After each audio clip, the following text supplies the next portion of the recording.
देवर लेकर आया 100 किलो की देवरानी। सड़क के किनारे खड़ी ममता, माया और मलिका एक अजीबोगरीब नजारे को देखकर आपस में फुसफुसाने लगते हैं। अरे माया बहन, देखो तो जरा ये ट्रक में कौन लड़की आ रही है और मोहल्ले के बच्चे उसको देख के कैसे हल्ला मचा रहे हैं। हाँ बहन, देखने में तो लड़की पूरे 100 किलो की लग रही है, लेकिन ये हमारे मोहल्ले में क्या कर रही है और इसके पीछे लड़का कौन है? इसका चेहरा नहीं दिख रहा। अरे लड़का छोड़ो, ये लड़की दुल्हन के भेज के क्यों है? ये देखो पूरा ट्रक हिल रहा है और ड्राइवर भी परेशान लग रहा है। बाहर नचरे बच्चों के शोरगुल को सुनकर घर के अंदर मौजूद परिवार के लोग एक एक करके अपने कमरे से निकलकर हॉल में आते हैं। माँ, खिड़की से बाहर देखिए, पूरे मोहल्ले वाले बाहर निकले और बच्चे हल्ला भी मचा रहे। आखिर ऐसा क्यों हो गया बाहर? पता नहीं बहू, सचमुच इतना हल्ला हो रहा है। सुबह सुबह कॉलोनी में ऐसा शोर कभी नहीं होता। जरूर कुछ अजीब बात है। अरे भाई, इसमें इतना सोचने की क्या बात है? चलो हम खुद ही बाहर जाकर देख लेते हैं। अरे आप लोग सब लोग बाहर आके देखो तो सही, ये इतने बड़े ट्रक में कितनी मोटी लड़की आई है, जैसे कोई पहाड़ आ गया हो। गायक की इस बात को सुनकर घर के सभी सदस्य चौंककर दरवाजे की तरफ दौड़ पड़ते हैं। ट्रक को अपने घर की तरफ आता देखकर देवेंद्र, अरे वो सब तो ठीक है, लेकिन ये ट्रक हमारे घर की तरफ क्यों आ रहा है? हमारे घर की तरफ क्यों आएगा? शायद आगे निकल जाए। लेकिन सबकी उम्मीदों के विपरीत वो भारी भरकम ट्रक सीधा उनके घर के सामने आकर रुक जाता है। ट्रक के रुकते ही उसके पिछले हिस्से से कोई और नहीं बल्कि उनका छोटा बेटा रवि बाहर निकलता है। फिर ट्रक का ड्राइवर स्टीयरिंग से बाहर आता है। अरे भैया उतारो ये जल्दी, इससे पहले कि मेरा ट्रक टूट जाए। हाँ, उतर रही हूँ, थोड़ा सा दूर तो रखो भैया। जैसे दुल्हन के लिबास में सजी मधु ट्रक की सीढ़ी से नीचे उतरने की कोशिश करती है, ट्रक का एक हिस्सा भारी वजन से तिरछा हो जाता है, जिसे देखकर मलिका, हे भगवान, ये ट्रक टूटने वाला है। मधु किसी तरह संभल कर जमीन पर अपने पैर रखी देती है। अरे चलो भाई, जान बची तो लाख तो पाई, मेरा ट्रक बच गया, यही बहुत है, अब मुझे जाने दो। अरे भैया पैसे तो ले जा कम से कम। अरे मेरा ट्रक बच जाए, यही बहुत है, किराया बाहर में जाए, मैं एक पल नहीं रुकूंगा। ड्राइवर ट्रक को तेजी से स्टार्ट करता और भाग जाता है, जिसे देखकर आसपास खड़े लोग जोर जोर से हंसने लगते हैं। आओ आओ मेरे साथ आओ मधु, किसी की बातों पर ध्यान मत दो। रवि जब मधु को अपने साथ लेकर घर की डेयरी पर पहुंचता है तो कौशल्य अपने छोटे बेटे को इस हालत में देखकर गुस्से से, ये कौन है तेरे साथ? सुबह सुबह कौन सा नया नाटक शुरू कर दिया है तूने? माँ मैंने शादी कर ली है, मेरी बेबी है ये। बीवी? बिना बताए तू 100 किलो का पहाड़ उठा लाया और ऊपर से कह रहा है मेरी बीवी है। हाँ माँ, ये मेरी बेबी ही है, कानूनी तौर पर हमारी शादी हो चुकी है। अरे तूने अचानक से शादी कैसे कर ली? बिना परिवार से पूछे, बिना किसी रस्म रिवाज के? अरे तू पागल हो गया है क्या? दादाजी वो सब बाद में बताऊंगा, पहले गृह प्रवेश तो करवाओ। क्या भैया, अब इतनी मोटी लड़की से शादी करके ले आए हो, थोड़ा तो हमारे बारे में सोचना था। मोहल्ले में क्या इज्जत रह जाएगी हमारी? अरे ये सब बाद में सोचना, यदि वो शादी करके ले आया है तो कम से कम गृह प्रवेश करवाओ। देखो लोग कैसे हंस रहे हैं, तमाशा मत बनाओ घर का। रश्मि का तुरंत अंदर जाती है और पूजा की थाली और कलश लाकर दरवाजे के ठीक सामने रखते हुए, लो देवरानी, आप इस कलश को अपने दाहिने पैर से गिराकर अंदर कदम रखो। मधु आगे बढ़ती है और जैसे कलश गिराकर अंदर कदम बढ़ाने की कोशिश करती है, उसका भारी शरीर दरवाजे की चौखट के बीच में फंस जाता है।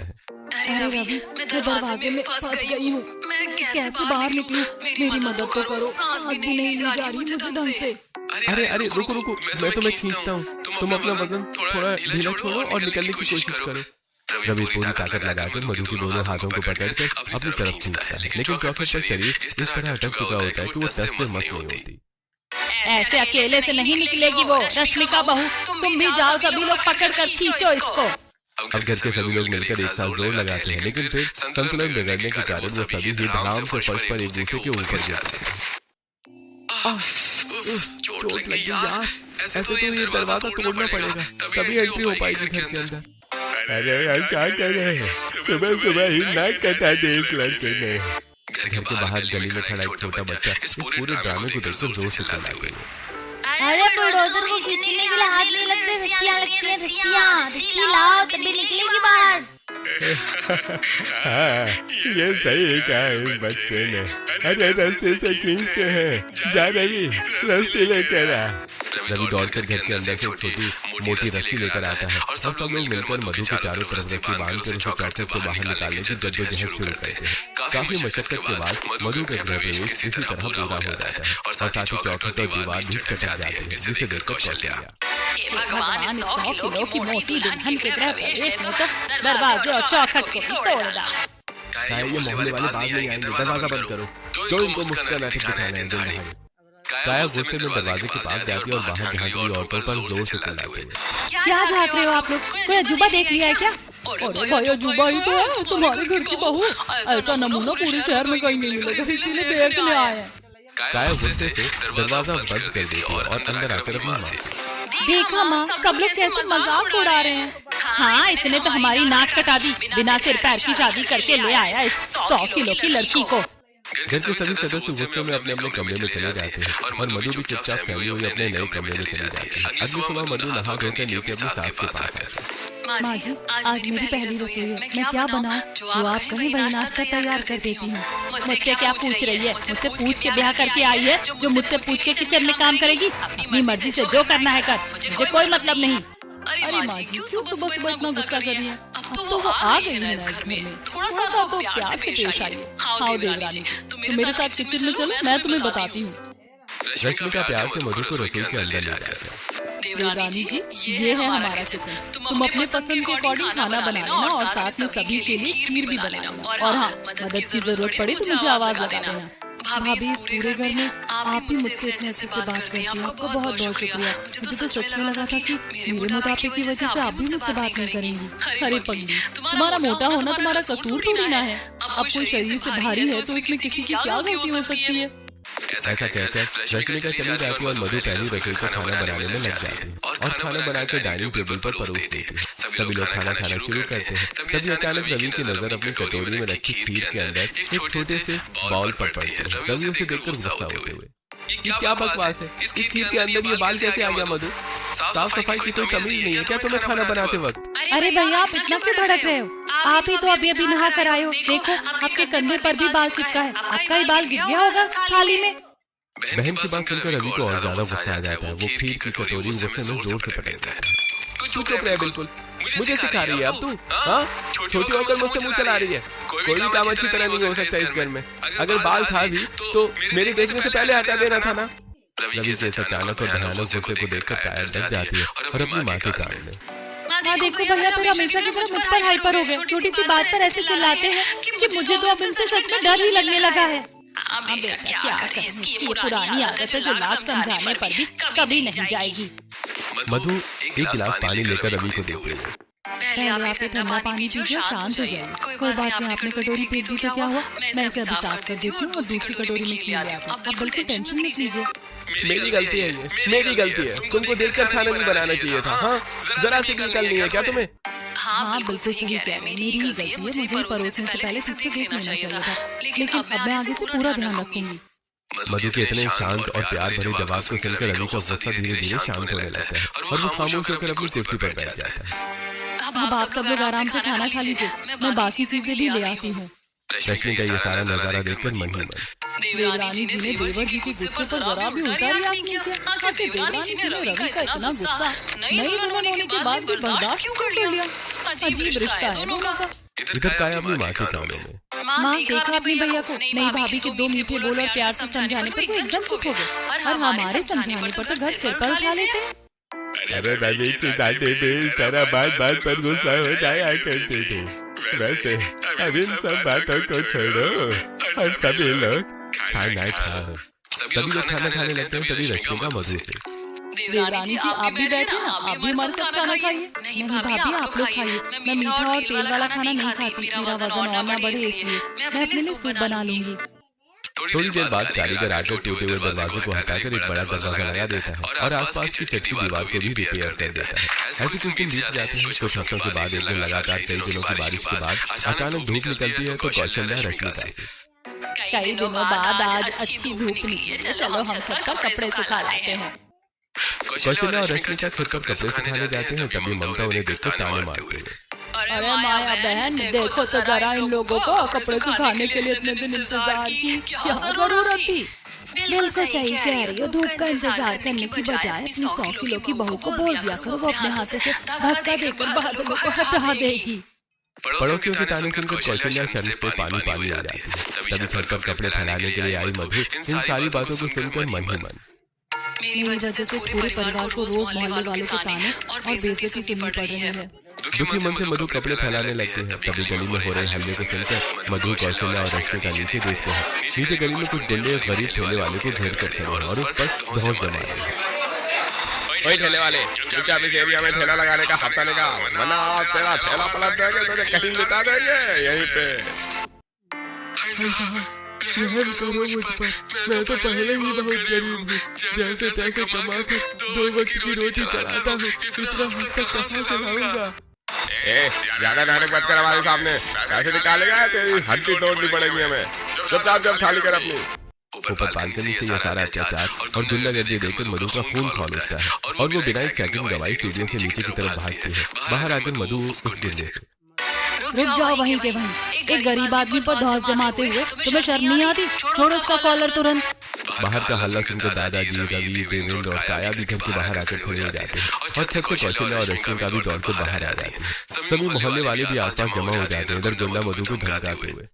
देख तो जरा इस पहाड़ जैसे 100 किलो की औरत को, अरे तो बीच में जो टांग लड़ा रही है, हट जाए यहाँ से, वरना तुझे भी नहीं छोड़ेंगे। वो बिल्कुल हफ्ता नहीं देगा तुम्हें, जो उखाड़ना है उखाड़ लो। आज मैं देखती हूँ तुममें से कौन इस गरीब को हाथ लगाता है। बहुत जुबान चल रही है तेरी, आज तुझे भी मुझे सिखाना पड़ेगा। पकड़ो इसको, सबक सिखाओ इस मोटी को। जैसे दोनों गुंडे गुस्से में आगे बढ़कर मधु पर हाथ उठाने की कोशिश करते हैं, मधु अपनी ताकत का प्रदर्शन करती है और उन दोनों गुंडों को अपने दोनों हाथों से झटके में हवा में ऐसे उठाकर दूर फेंक देती है। फिर उन गुंडों की धुनाई करते हुए, भाग जाओ यहाँ से, दोबारा इस गली में दिखना मत, वरना जमीन में गाड़ दूंगी उठाकर। गुंडे अपनी जान बचाकर वहाँ से दुम दबाकर भाग खड़े होते हैं और आसपास खड़े सारे मोहल्ले वाले ताली बजाने लगते हैं। तभी ममता कौशल्या के पास आकर, अरे भाई तुम्हारी बहू भले ही बहुत मोटी है, लेकिन इसके मोटेपन का एक ऐसा जबरदस्त फायदा भी हो सकता था, कभी सोचा नहीं था। मधु थोड़ी सांस लेते हुए घर के अंदर कदम रखती है। पीछे से सभी लोग आकर सोफे पर बैठ जाते हैं। तब मधु सभी से, मैंने उन गुंडों को मारकर भगा दिया। आप सबको अच्छा लगा होगा ना? मोहल्ले वाले भी तारीफ कर रहे थे। अरे मोहल्ले वाले तारीफ नहीं कर रहे थे, मजाक उड़ा रहे थे।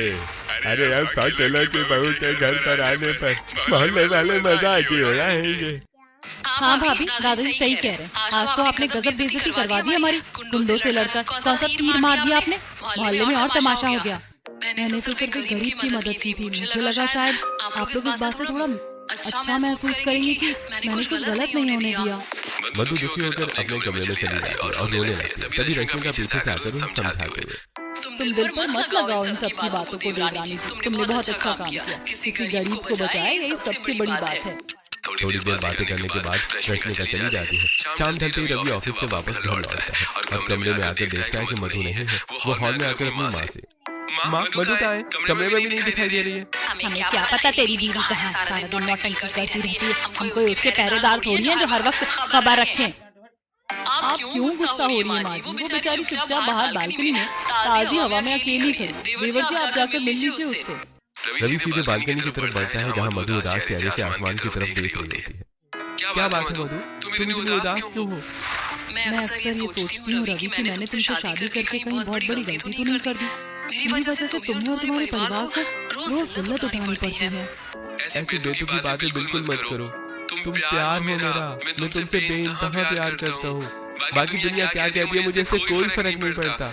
ठीक उसी समय रश्मिका पीछे से आकर उनकी ये बातें सुन लेती और मुस्कुराकर रवि से, ये हुई ना मर्दों वाली बात। जब पति का प्यार और साथ पीछे खड़ा हो तो दुनिया की परवाह करने की कोई जरूरत नहीं। चलो हम सब मिलकर बाहर घूमने चलेंगे, इससे घर वालों के साथ तुम्हारी बॉन्डिंग भी अच्छी होगी और तुम्हें फ्रेश फील होगा। लेकिन भाभी घर के बाकी लोग मेरे साथ बाहर जाने के लिए कभी राजी नहीं होंगे। तुम इस बात की फिक्र मुझ पर छोड़ दो, सबको मनाना मेरा काम है। थोड़ी देर में पूरा परिवार शहर के एक बड़े मॉल की तरफ घूमने के लिए रवाना होता है। मॉल में पहुंचने के बाद सब लोग ऊपरी मंजिल पर जाने के लिए लिफ्ट के अंदर जाते हैं और जैसे मधु लिफ्ट के अंदर आते हैं, लिफ्ट का बजर जोर जोर से बजने लगता है और उसकी लाइट लाल रंग में झपकने लगती है। अरे लिफ्ट चल क्यों नहीं रही है? लगता है बिजली चली गई या फिर मशीन खराब हो गई। मॉल का एक सुरक्षा गार्ड तुरंत दौड़ते हुए उनके पास आता है और स्थिति को देखकर थोड़ा हाथ जोड़कर विनम्र से सबको समझाने की कोशिश करते हुए, साहब लिफ्ट बिल्कुल खराब नहीं है। दिक्कत ये है कि 100 किलो वजन वाली भारी महिला लिफ्ट के अंदर है, इसलिए लिफ्ट ओवरलोड हो गई है। अरे हे भगवान, अगर ये लिफ्ट में खड़ी रही तब तो लिफ्ट ही टूट जाएगी। कोई बात नहीं भाई साहब, हम समझ सकते हैं। देवरानी जी तुम अकेले लिफ्ट से ऊपर आ जाओ, हम सब लोग सीढ़ियों से आराम से आते हैं ऊपर। मधु शर्मिंदा होकर अकेले लिफ्ट से ऊपर जाती है, जबकि बाकी परिवार वाले हाँफते हुए सीढ़ियों का इस्तेमाल करके ऊपर मॉल के फ्लोर पर पहुंचते हैं। उसके बाद सब लोग एक बड़े गारमेंट शोरूम में नए कपड़े और साड़ियाँ खरीदने के लिए जाते हैं। भैया जरा इस काउंटर से हमारी देवरानी जी के नाप की अच्छी सी कोई सुंदर सी ड्रेस या गाउन दिखाना जो इन पर फिट आ सके। बहन जी माफ कीजिएगा, हमारे ब्रांडेड शोरूम में इस साइज के कपड़े नहीं मिलते। इनके नाप के लिए तो शायद पूरी फैक्ट्री का कपड़ा एक साथ ढूंढना पड़ेगा। दुकानदार के अपमानजनक मजाक को सुनकर मधु का दिल अंदर से टूट जाता है और उसकी आंखों में नमी आ जाती है। क्या सच में मेरा वजन इतना बढ़ गया है कि मुझे पहनने के लिए 2 गज कपड़ा भी इज्जत से नहीं मिल सकता? तुम उन मूर्ख दुकानदार की बकवास पर ध्यान मत दो मधु। हम किसी दूसरे बड़े स्टोर में चलेंगे, ऐसे मायूस होने की कोई जरूरत नहीं है। नहीं रवि, मुझे खुद देखना है कि आखिर मेरा वजन है कितना। लोग क्यों हर जगह मेरा मजाक उड़ाते हैं इस बात को लेकर। शोरूम के कोने में वजन मापने की एक डिजिटल मशीन रखी होती है, जिस पर मधु बिना किसी संकोच के जाकर खड़ी हो जाती है। मधु के खड़े होते ही मशीन का डिजिटल कांटा तेजी से घूमता हुआ रुकता है और सटीक आंकड़ा सामने आ जाता है, जिसे देखकर दुकानदार हैरान होते हुए, अरे बाप रे, पूरा 100 किलो वजन! जिंदगी में पहली बार इस मशीन पर किसी 100 किलो के इंसान को खड़े देखा है। आपने तो रिकॉर्ड तोड़ दिया। आसपास खड़े मॉल के सभी खरीदार और अजनबी लोग मधु की तरफ उंगली उठाकर हंसने और फुसफुसाने लगते हैं। हे भगवान, मुझे तो ये समझ में नहीं आ रहा कितना दुबला पतला और स्मार्ट लड़का होकर इसने इतनी मोटी 100 किलो की लड़की से शादी क्यों की है? बहुत हो गया इन लोगों का तमाशा। चलो घर वापस चलते हैं, यहाँ मूर्ख लोगों के बीच खड़े रहने का कोई फायदा नहीं। छोड़ो शॉपिंग। परिवार के सभी सदस्य गुस्से से मॉल से बाहर निकलते हैं और घर वापसी के लिए बस स्टैंड की तरफ चल पड़ते हैं। वापसी में वो एक लोकल बैठने करने की कोशिश करते हैं तो मधु का शरीर बस के तंग दरवाजे पर फिर से अटक जाता है। अरे भाई धक्का मत लगाओ, बस का दरवाजा तोड़ोगे क्या? इनको अंदर कैसे लाओगे? कोई ट्रेन बुलानी पड़ेगी क्या इनके लिए? बस के यात्रियों की मदद से और भारी धक्का मुक्की के बाद किसी तरह मधु को पीठ की सीट पर बैठाया जाता है, लेकिन बस एक तरफ झुक जाती है। अरे भाई, ये क्या मजाक चल रहा है? पूरे बस का बैलेंस एक तरफ झुक गया है। अरे ऐसे बस चलाऊंगा तो रास्ते में ही पलट जाएगी गाड़ी। अरे आप बस चलाइए भाई साहब, हम इन्हें बीच में पकड़ कर रखेंगे ताकि संतुलन बना रहे रास्ते पर। सभी लोग मधु को बस के बीच की कुर्सी पर बिठाकर पकड़ कर रखते हैं। किसी तरह भारी जद्दोजहद के बाद बस आगे बढ़ती है और बस स्टॉप पर पहुंचती है और वो लोग रात होने से पहले अपने घर वापस लौट आते हैं। ऐसे कुछ और दिन बीत जाते हैं। दिन सुबह सुबह आसमान में घने काले बादल छा जाते हैं। सुनो मधु, आज मुझे ऑफिस के लिए थोड़ा जल्दी निकलना है। जरूरी क्लाइंट मीटिंग है शहर के दूसरे कोने में। बाहर आसमान में बहुत काले बादल छाए और तेज बारिश होने के आसार हैं। आप अपना रेनकोट साथ लेते जाइए वरना भीग जाएंगे। अरे रेनकोट की कोई जरूरत नहीं है, मैं समय पर पहुंच जाऊंगा। हर बात में रोक टोक मत किया करो। रवि जिद करके बिना रेनकोट के ही अपनी बाइक लेकर ऑफिस के लिए निकल जाता है। रास्ते में लेकिन मूसलाधार बारिश शुरू हो जाती है। थोड़ी देर बाद रवि पूरी तरह से पानी में भीगा हुआ वापस घर के हॉल में आता है। रास्ते में इतनी भयानक बारिश हुई कि मेरे सारे जरूरी कागजात और कपड़े बर्बाद हो गए। अब मीटिंग में कैसे जाऊंगा मैं? अरे भैया, सुबह ही तो भाभी ने आपको बार बार कहा था कि रेनकोट पहन कर जाइए, लेकिन आपको अपनी जिद से चलानी होती है। अरे तू चुप रहे बिल्कुल।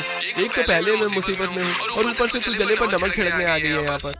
चुप कर रवि, एक तो गलती तेरी है, ऊपर से गुस्सा हम पर कर रहा है। तेरे इसी जबरदस्त गुस्से की आदत ने तेरे दोस्तों और रिश्तेदारों को भी तुझसे दूर कर रखा है। ऐसे ही तेरी दादी भी थी, बात बात पर गुस्सा किया करती थी, इसीलिए लोग उन्हें पसंद नहीं करते थे और अब तू भी वही कर रहा है।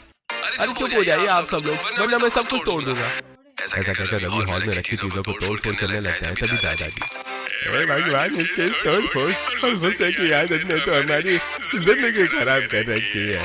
अरे जाए ऐसे बाहर। दादाजी आप शांत हो जाइए, मैं समझाती हूँ। रवि आप और ज्यादा गुस्सा मत कीजिए, शांत हो जाइए ना। मैं अभी आपके सारे पेपर्स प्रेस से सुखा देती हूँ और दूसरी शर्ट निकाल देती हूँ, आप चिंता मत कीजिए। मधु दौड़ कर अंदर आती है और एक टॉवल लाकर रवि को देती है। रवि टॉवल को फेंकते हैं। मुझे तुम्हारी किसी हमदर्दी और डांटने की जरूरत नहीं है।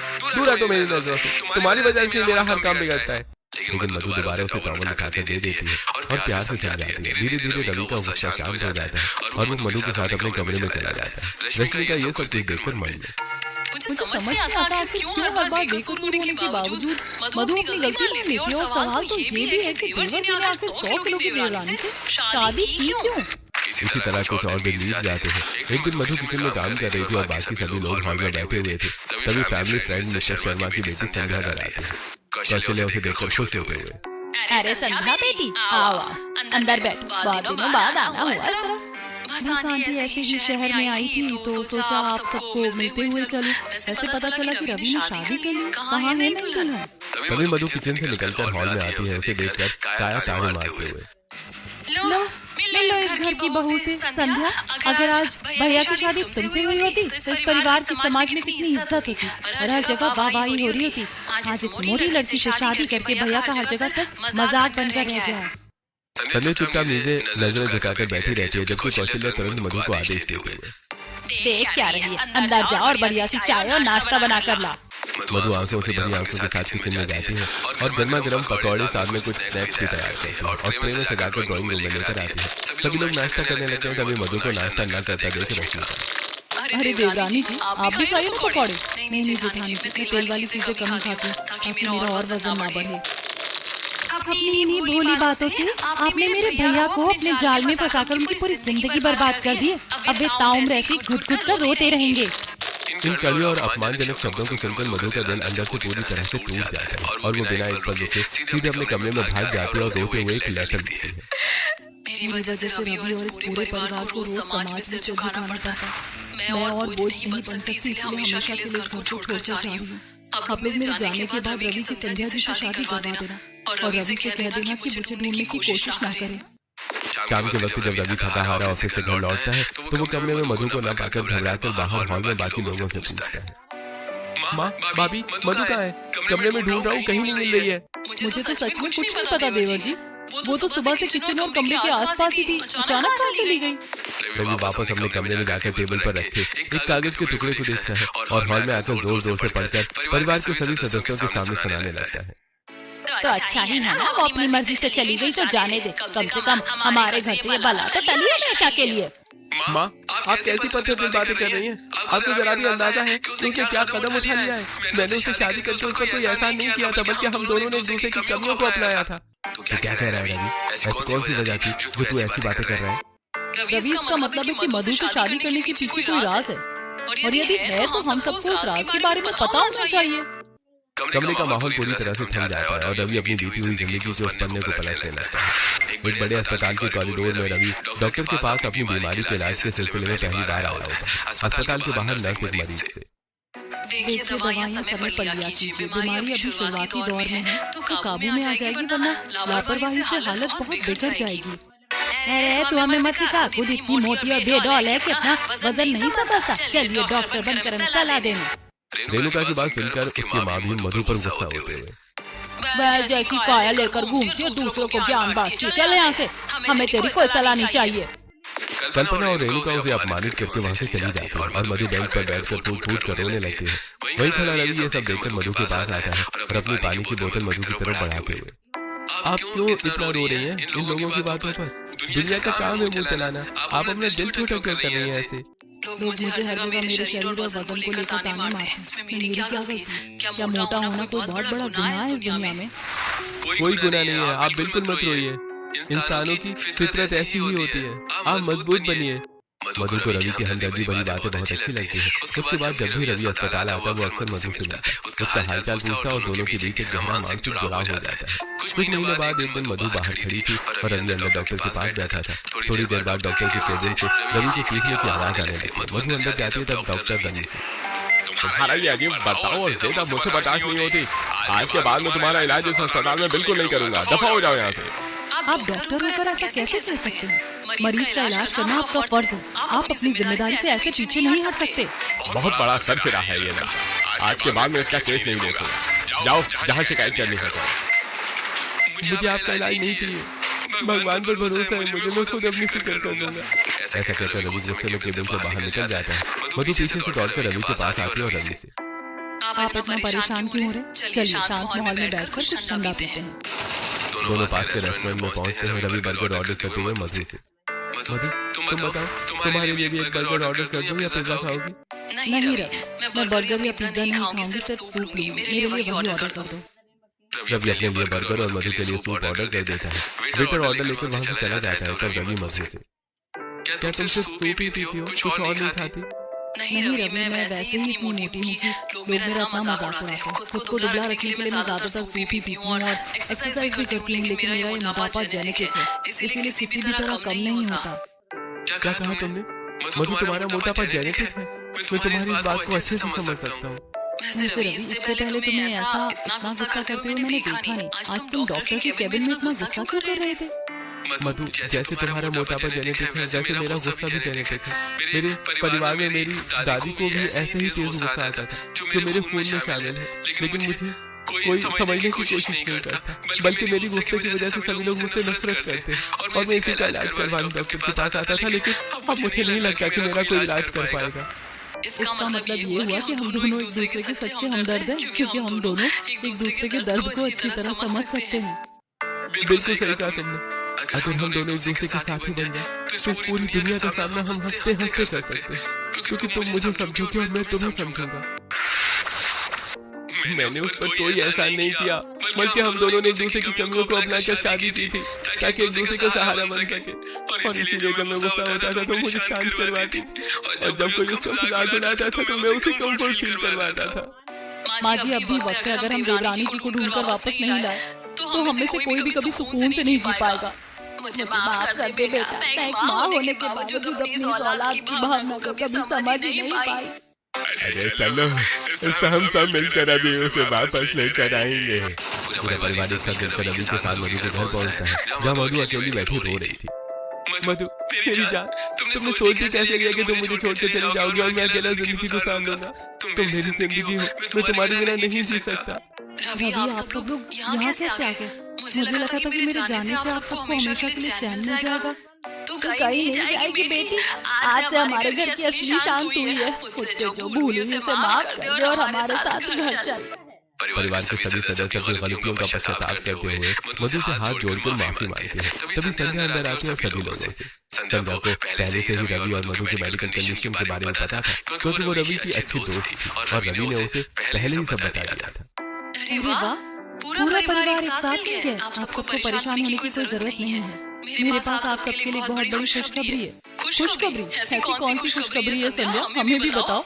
अमेरिका में मेरे एक बहुत अच्छे डॉक्टर दोस्त हैं जो मेटाबॉलिक डिसऑर्डर और हार्मोनल संतुलन के बहुत बड़े विशेषज्ञ हैं। मैंने उनकी टीम से इन दोनों की पूरी मेडिकल रिपोर्ट पर बात कर ली है और दोनों के हार्मोनल इलाज का परमानेंट समाधान अब अमेरिका में संभव है।